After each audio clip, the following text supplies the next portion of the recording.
Alô, estimados, estamos de volta, professor Djalma Cremonese. Esse é o canal Paideia TV, o canal da formação integral humana. E hoje nós temos a alegria de trazer dois amigos aqui do canal Paideia TV, amigos que nós já fizemos lá no tempo de pandemia, né?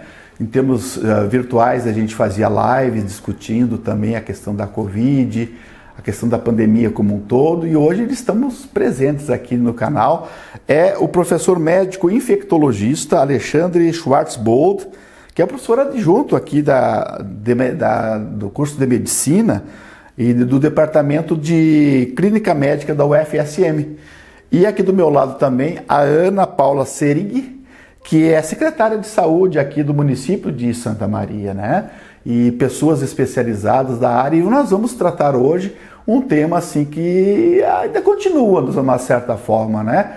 Que é a pandemia, que é a Covid-19, e tem gente falando já em quarta onda da pandemia. A gente está percebendo assim que os casos têm aumentado. Eu estava avaliando as redes sociais ainda hoje, a gente percebe ali que há uma taxa de positividade aumentando em alguns estados, no Rio de Janeiro, São Paulo. Outros falam de quarta onda da Covid, e o governo diz que é um pouco decorrência da estação do ano, de outono. Então nós gostaríamos de começar por aí, querida Ana, discutindo um pouquinho se isso, como é que você está percebendo por dentro também nessa questão, e depois a gente dá a palavra também para o querido Alexandre. Então, professor, obrigada pelo convite, né? Sempre uma satisfação estar aqui. E que bom que presencialmente, né? Tanto com o senhor quanto com o professor Alexandre. Então, quando o senhor traz, eu acho que é bem isso, assim, a gente está ainda em pandemia, né? Por mais que tenhamos aí algumas flexibilizações, a gente mantém o alerta, né? Enquanto Secretaria da Saúde, a gente continua monitorando os casos, monitorando a nossa situação do município, né, como um todo. Na realidade, a gente tem visto, né, a gente vem do momento ali, o ano passado, ainda quando a gente conversava, dos meses o pior foi metade de fevereiro até final de maio, ali, início de junho, foi o pior em termos de taxa de ocupação hospitalar, de alguma forma de gravidade, de aumento de mortalidade de toda a pandemia. Aí a gente foi no decorrer e foi avançando a questão do processo de vacinação no município também, o que diminuiu muito as taxas número de óbitos, inclusive número de casos ativos. Então foi diminuindo com o passar do tempo, assim, até que a gente chega no final do ano numa situação muito, eu diria, estável, né, se isso é possível de ser dito assim em termos de pandemia. E com a questão de novas variantes, o mês de janeiro de 2022, ele vem com um boom assim, do número de casos de toda a pandemia até hoje. O do janeiro de 2022 foi o mês em que nós tivemos o maior número de notificações de casos ativos de toda a pandemia. Mas ocorre que isso não refletiu em termos de questões de internação, de gravidade, de certa forma, né, dos casos da Covid. Não tivemos aumento expressivo de internação hospitalar, e também não tivemos um aumento expressivo de óbitos. Claro que aumentou, em comparado ao que tínhamos, né, nos últimos 5 meses do final de 2021, mas sim tivemos um aumento. Nestas últimas semanas, assim, que a gente tenta fazer esse acompanhamento bastante, normalmente eles são semanais, né? A gente vem diminuindo ali a partir do início de março. Tivemos um leve aumento agora no mês de maio, então seguimos em alerta, né? Para ver o que vai acontecer. Também apareceu agora, e aí o professor Alexandre certamente tem mais propriedade do que eu para falar das questões de subvariantes, que eu acho que é assim que a gente denomina, né? E que também a gente tem que estar em alerta para ver o que isso possa estar refletindo, né, na população ou não. Muito bem, então, muito prazer voltar ao espaço do canal Paideia. Muito obrigado, professor Djalma, pelo convite. Um prazer estar consigo, estar com a nossa secretária de saúde, Ana Paula, como fizemos outra vez. E um prazer estar dividindo com quem nos ouve, com quem nos vê aí no canal. Essa questão de ondas, eu estava quanto a Ana Paula conversava e traçava para nós esse panorama muito local da epidemia, eu me dou conta que como essa realidade que estava dentro do laboratório, essa realidade que estava dentro dos hospitais, como elas saíram para a realidade do mundo e as pessoas tentam traduzir isso que para nós era o cotidiano de laboratório, de hospital. E me dou conta que aquilo que a gente discutiu lá em 2020, no início da epidemia, que é essa possibilidade de ter ondas diferentes durante um período de tempo, e tem desenhos feitos para isso, mostrando, desenhos epidemiológicos mostrando isso. Eu me recordo um professor, particularmente de Harvard, o professor Lipitz, que foi uma das primeiras publicações emblemáticas disso, em que nos mostrava, pessoal, nós vamos estar até 2024 no mundo com essas ondas. E essas ondas que vão, de algum modo, respeitar uma sazonalidade. Verdade que seja hemisfério norte, hemisfério sul, relacionado ao clima mais úmido e frio, então outono e inverno dessas regiões, e que vão estar nesse período, mais ou menos que a Ana sugeriu agora na nossa realidade local. Entre 4 e 6 meses nós vamos ter ondas e picos.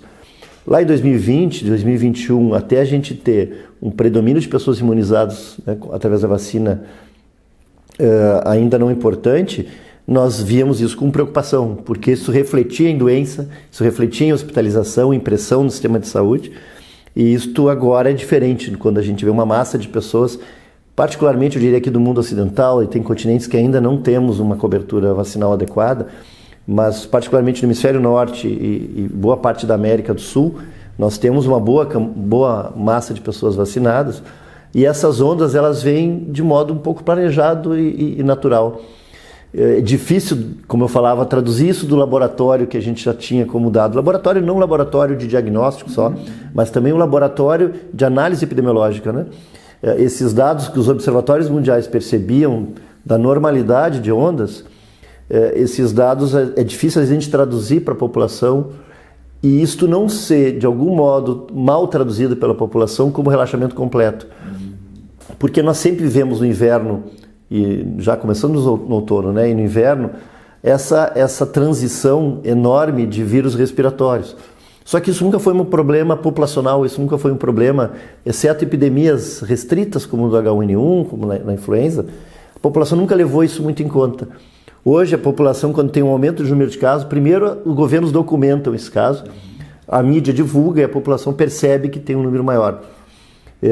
Essa é a primeira percepção diferente do passado, né? As pessoas valorizam demais a ideia de ter número de casos novos com infecção respiratória.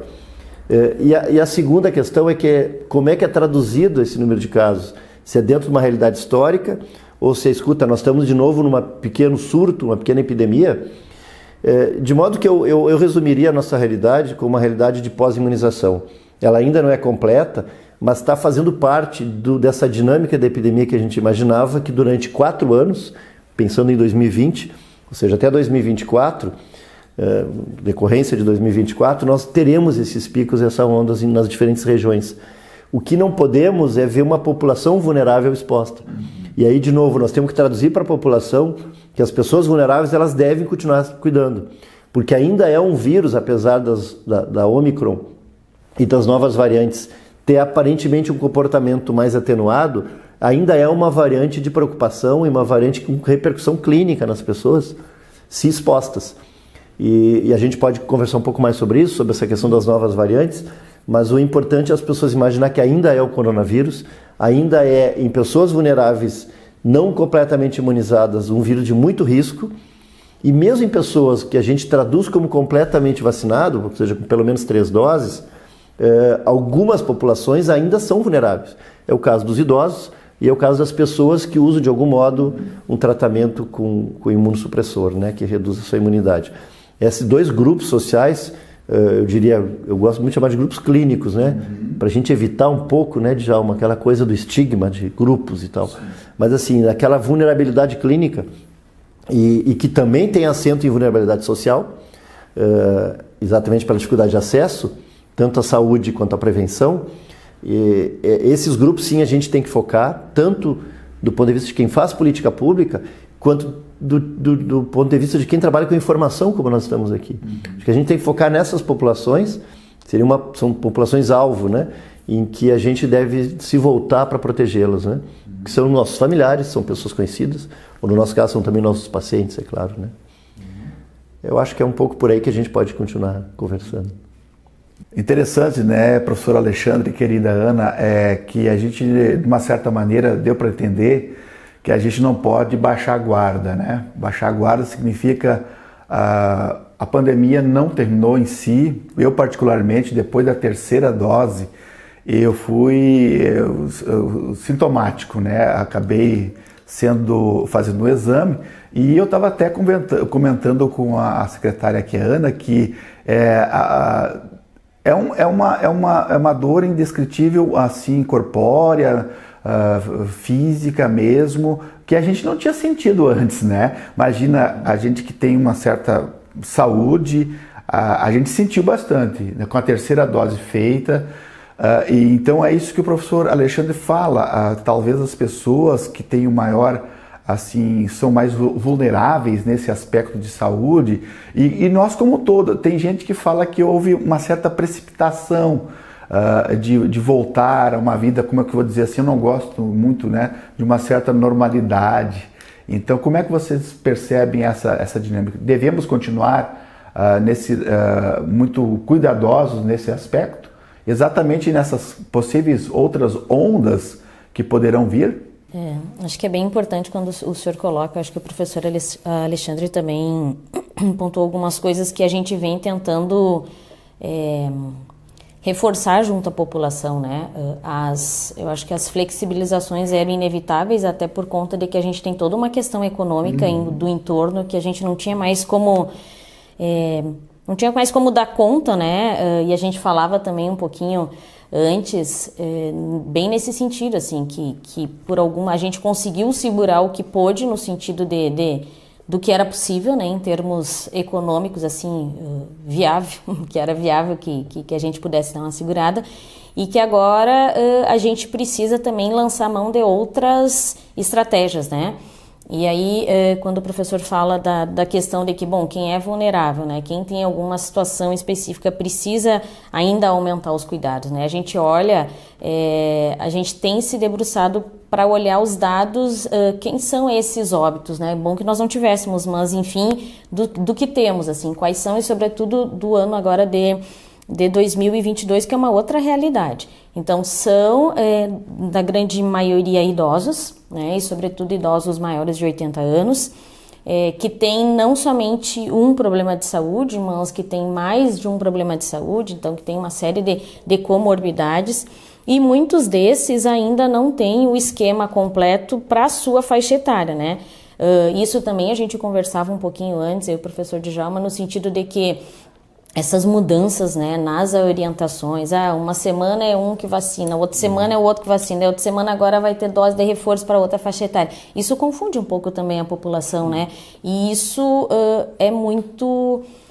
Não é algo comum de acontecer numa campanha de vacinação que de alguma forma tem as suas metas e as suas orientações muito pré-definidas, assim, isso. Então, assim, eu digo, para além da gente estar nesse momento, a campanha de vacinação também está sendo atípica nesse sentido. Então, a gente tem ainda uma lacuna muito grande nessas questões, né? Falávamos que, por exemplo, 60 anos ou mais, a gente já tem a possibilidade das pessoas já estarem fazendo a 4ª dose, digamos assim, né? A gente tem ainda uma baixa, até com idoso a gente não tem tanto problema em termos percentuais, porque eles têm procurado, né? Mas dependendo da faixa etária, por exemplo, crianças, né? E aí também quando o professor Alexandre fala, sobretudo em cidades da região sul como a nossa, normalmente esse período é um período de aumento da infecção respiratória. E que normalmente aumenta muito mais em crianças e idosos. Isso é o nosso comum, digamos, né? Então, em função disso, né, a gente teve uma campanha da influenza, a gente tem a campanha do Covid, mas a gente ainda tem uma baixa cobertura, por exemplo, da faixa etária dos 5 aos 11 anos, de que tenha o esquema completo. Hoje o esquema completo para essa faixa etária são 2 doses, então a gente tem 40% dessas crianças com as 2 doses. Então isso também é algo que dificulta, digamos assim, ou que de alguma forma não favorece, né, esse processo assim de imunização. Da mesma forma, a gente tem da população adulta e uma população adulta jovem, se a gente for pegar dos 18 anos ou mais até a faixa etária dos menos de 50, é uma população que está com a dose 3, né, que a gente fala, que poderiam, que já são elegíveis para fazer, também com uma baixa cobertura. De um modo geral não são pessoas que estão internando? Não, do modo geral não, mas são pessoas que podem estar também transmitindo muito mais, né? E aí também tem uma questão, e também o professor Alexandre tem mais propriedade para falar do que eu, mas às vezes as pessoas entendem que, eu vou fazer a vacina, nunca mais vou me contaminar. Não é isso, mas a gente sabe dos benefícios que ela pode trazer. Então, às vezes as pessoas acharam ou fizeram não tanto porque queriam ou não tanto porque acreditavam, mas fizeram mais por obrigação o que tinha que fazer do esquema inicial e não estão procurando essas outras doses, né? E aí a ciência tem mostrado o quanto isso tem sido importante também nesse processo. Então, eu acho que também, né, a gente faz, sempre que a gente pode, enquanto poder público, assim, esse apelo para a população, né, a gente tem tentado fazer várias estratégias de dar mais acesso para a população, né, de diferentes faixas etárias, então em diferentes locais, em diferentes territórios, em diferentes horários, em diferentes dias da semana, para que a população possa acessar um emprego formal que normalmente o empregador não vai liberar para fazer uma vacina, em horário de trabalho, né? Criança é diferente, que já tem uma cultura maior, mas para o adulto isso já é mais complicado. Então a gente vem tentando trabalhar também nesse sentido para promover o acesso da população. E a gente sabe, né, o quanto, então, assim, quando a gente vai fazer alguma ação num território em que não tem, por exemplo, um serviço de saúde perto, a gente percebe que ainda agora, esse ano, a gente teve, acessando esses lugares, pessoas de 60, de 70 anos que não tinham feito dose nenhuma. Uma porque, né, às vezes eu digo, vai nessas questões de dizer, eu estava esperando para ver se o pessoal não ia morrer, o pessoal brinca, né?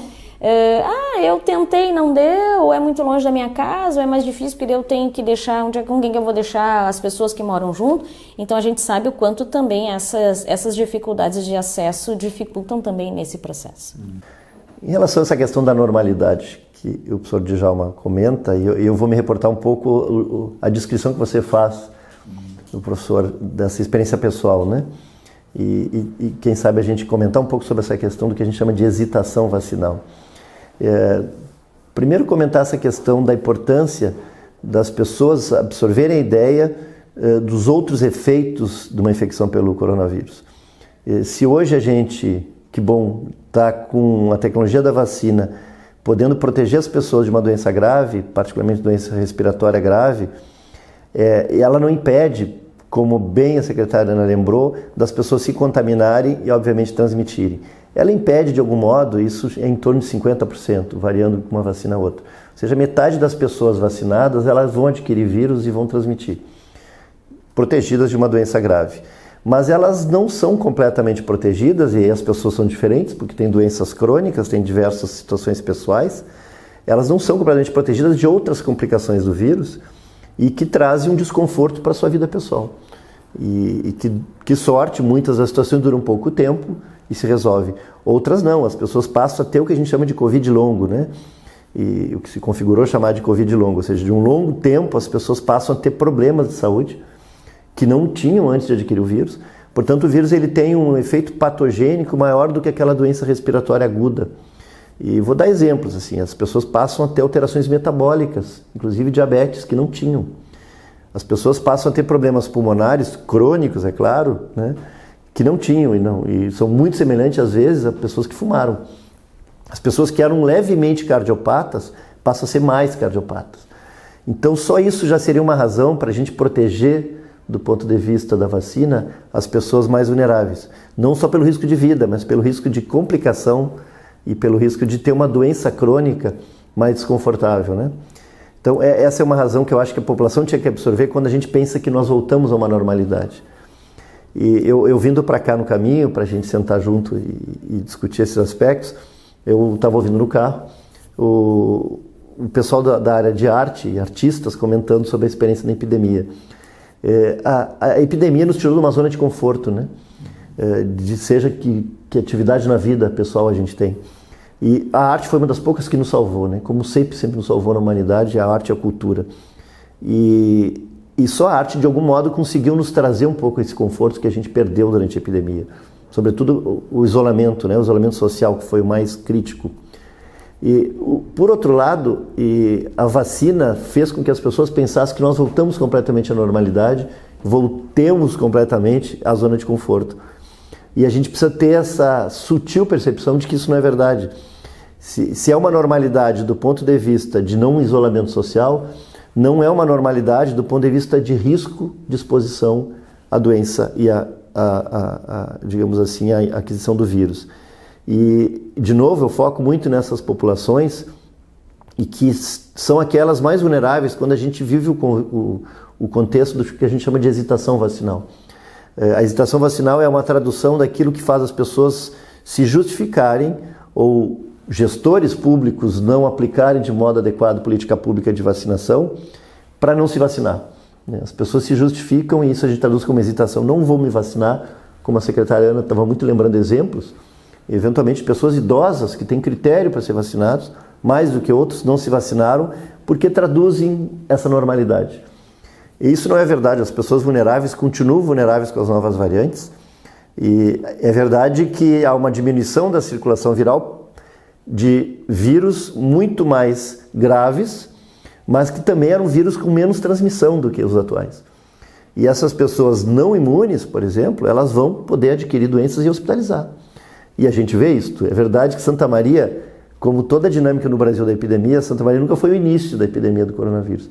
A gente seguiu a região sudeste, São Paulo, a capital, e depois veio para o interior da região centro. E nas novas variantes do mesmo modo. A gente acompanha aqui no FSM, o nosso grupo de laboratório com a professora Priscila, a gente acompanha esse movimento de variantes diferentes no nosso meio. Inclusive para ter a capacidade de detectar emergentes de virais. E nós estamos sempre depois de alguns estados e de algumas cidades, exatamente porque nesses lugares o vírus circula mais. Mas aqui chega, do mesmo modo, o impacto do sistema de saúde como chega em outras regiões. Então Santa Maria hospitaliza menos que Porto Alegre, que por sua vez hospitaliza menos que São Paulo. E esses picos maiores de ondas e de hospitalização refletem também em Santa Maria. Não aquela loucura que a gente viveu, né, Ana? Mas, sem dúvida nenhuma, com um número de pessoas indo para UTI. E principalmente essas pessoas vulneráveis. Verdade que muitos dos que hospitalizam, eles pioram a sua doença de base, né? A sua doença crônica, principalmente a cardiopatia, os problemas de coração, mas causados pelo vírus. Ou seja, a gente acaba potencializando com o vírus que as pessoas piorem seus quadros de base. De modo que eu acho que nós não vivemos uma normalidade do ponto de vista de risco. O que a gente vive, sim, é uma possibilidade de sair dessa zona de conforto, do isolamento social. E que, claro, pessoas que têm uma condição de saúde melhor, e isso é um mundo real que qualquer um de nós está vendo, as pessoas se reinfectam, inclusive, né? Inclusive com o Covid, com o coronavírus, perdão, com o SARS-CoV, as pessoas se reinfectam e não vão ter grandes pioras das condições de saúde. Mas isso são as pessoas muito rígidas, as pessoas com muita boa condição de saúde e que, por sua vez, podem transmitir. A Ana deu o exemplo muito das crianças. Nós tivemos essa hesitação vacinal na população infantil foi enorme. A faixa etária que talvez devesse mais precocemente ser vacinada das crianças teve uma taxa digamos assim, de adesão à vacina muito ruim no Brasil, proporcionalmente à experiência brasileira de vacinar. E são crianças que perpetuam no seu meio. Historicamente, doença respiratória, principalmente viral, criança ela é portadora há mais tempo do vírus. E, portanto, ela é uma grande transmissora. E num vírus que circula mais do que os anteriores, embora aparentemente mais atenuado do que nas variantes anteriores e populações não imunes, isso ainda é pior. As crianças transmitem com mais facilidade no seu meio. E pode transmitir para aquele idoso que não tem nem a terceira dose, por exemplo. Portanto, a gente tem que ter esse olhar enquanto sociedade, de novo, do outro, né? O Djalma sabe muito bem porque ele trabalha muito essa questão da ética. E eu acho que tem sempre, quando a gente discute a epidemia, um aspecto ético. O aspecto do outro, né? O aspecto altruísta. Mais do que a minha condição de saúde é boa, mas será que a dos seus pais são? Será que dos seus familiares, dos seus pacientes, né? No caso de profissionais de saúde. Então, eu acho que esse olhar para o outro, a gente deve se manter e, portanto, quiçá isso seja um legado, né? Mais do que a gente pensar se vivemos uma normalidade ou não vivemos, né? Eu acho que a normalidade se restringe mais ao convívio social de novo, e isso é bom, né? Olha aí, pessoal, que informações, que conhecimento, e a gente gostaria de agradecer já aqui de antemão ao professor médico Alexandre Schwarzbold, que é aqui nosso colega professor da medicina, e a nossa secretária de saúde, a Ana Paula Serig, que trouxe informações, e a gente agradece muito. Então a gente vai dar um espaço agora nas considerações finais de antemão. Então o canal Paideia agradece, né, vocês que nos acompanharam até aqui a entrevista. Aproveite para se inscrever, ativar as notificações e partilhar também esse vídeo para os vossos amigos. Então, com a palavra final, a secretária Ana. Então, professor Djalma, muito obrigado, né? Obrigada pela oportunidade, pela parceria. Professor Alexandre também, é sempre bom a gente estar com vocês, assim, para a gente discutir um pouquinho, agradecer a oportunidade e, na verdade, reforçar, né, a população, a quem possa estar nos seguindo, nos assistindo, que se for a sua vez, né, que procure a sua unidade de saúde, enfim, o local da sua vacinação. É importante a gente ainda manter-se alerta, né? A gente também, uma outra estratégia que temos é a questão da testagem. Então eu digo, por mais que seja comum nesse período, né, e a gente não sabe mais o que é resfriado comum, se é influenza, se é covid, o que for, mas que na dúvida, né, a gente tem os nossos serviços de saúde à disposição para testagem. Claro que é importante buscar a unidade básica mais próxima da sua residência. A gente tem as informações também no site da prefeitura, nos serviços de urgência e emergência também, que possam estar acessando essa testagem, acessando os serviços para suas, enfim, para sua imunização, seja ela também da influenza, que ainda está disponível, né, que está aberta para toda a população, isso também desde a semana passada. Então a vacina da gripe está aberta para toda a população, acima de 6 meses as pessoas podem também estar acessando, exceto criança, que tem uma orientação de ter um período de 1 mês, assim, 15 dias entre o intervalo da vacina do Covid e da vacina da influenza. Adulto pode fazer, inclusive, próximo, não há nenhuma contraindicação em relação a isso. Então, agradecer, e a gente está sempre à disposição. Obrigado. Eu queria também muito agradecer o convite, né, professor Djalma, falar com a Ana junto novamente, ter esse olhar da gestão. A Ana, ela é gestora, mas ela é uma profissional de saúde na sua formação, na sua pós-graduação. Tem um olhar de gestão, mas tem um olhar de quem se formou com problemas de saúde humana. Então é sempre muito rico a gente complementar. E só para, antes de me despedir, eu gostaria muito de lembrar que nós estamos num espaço no canal Paideia, e é o próprio conceito, né, professor Djalma, do Paideia, da ideia, vou trazer para a saúde, né, o conceito do Paideia, de saúde integral, de uma saúde que obviamente tem muitos determinantes. E a Ana é nutricionista de formação, né, Ana? E a Ana sabe o quanto na sua formação os aspectos nutricionais são determinantes de uma saúde global. E aqui a gente falando da epidemia, durante o tempo que a gente estava conversando, estava me dando conta de que por trás do problema da epidemia e de uma transmissão humana de um vírus, tá como é que esse vírus surgiu e como que ele virou um problema humano. E não é a primeira vez na história da humanidade, para quem conhece bem a história das epidemias, e muitas recentes, né? Não faz a gente lembrar que o vírus coronavírus, ele produziu uma doença que é uma zoonose. Ele vem de origem animal. E assim como os vírus mutantes de gripe, H1N1 também era uma zoonose. Que outras epidemias, o HIV é uma epidemia que teve origem um vírus humano a partir de um vírus animal. E isto vai ser muito comum no futuro da humanidade. E infelizmente, eu vou ter que dizer isso, porque eu adoraria ter um mundo mais colorido e dizer, não, acabou essa epidemia, nós vamos ver as próximas gerações sem ter exposição de novas infecções. Mas infelizmente nós vamos ter períodos cíclicos de exposições a novos vírus emergentes ou até em outros tipos de organismos emergentes. Isso tem um nome e isso tem uma causa. E a causa não é simplesmente uma ação exclusivamente humana. Ela é da integração e do problema humano em relação ao ambiente onde ele vive e em relação à saúde animal. De modo que isso hoje é um conceito muito novo da Organização Mundial de Saúde. Nós já temos toda uma preocupação e uma agenda mundial para isso, que é o conceito de saúde única. Nós aqui na Universidade Federal de Santa Maria temos grupos de professores de áreas diferentes que trabalham as suas linhas de pesquisa, sua linha de ensino, voltadas para a saúde única. Ou seja, algo que está na fundamentação teórica, mas está também nos laboratórios e que está, obviamente, nas tomadas de decisões, e talvez aí seja o nosso maior gap, o nosso maior hiato e dificuldade. São as decisões de políticas públicas que levam em conta a saúde única. Ou seja, pensar problemas como a gente teve da epidemia do Covid, também como um problema de saúde animal, e neste caso da epidemia, principalmente de saúde ambiental. O nosso ambiente é um ambiente cada vez mais modificado pelo homem. E é isso que vai gerar novos vírus, é isso que vai gerar provavelmente novas infecções por outros germes, né? Existe uma enormidade de situações de doenças transmissíveis, as doenças ditas negligenciáveis, que são causadas por essa interferência humana no ambiente, né? Eu acho que isso vale para um novo debate, um novo tema para discutir, que é o conceito da saúde única. E isso tem uma relação enorme com essa ideia criativa que o professor Djalma teve de criar um canal com o nome Paideia, né? E queria muito agradecer a oportunidade de a gente poder dividir esses temas. Obrigado. Obrigado.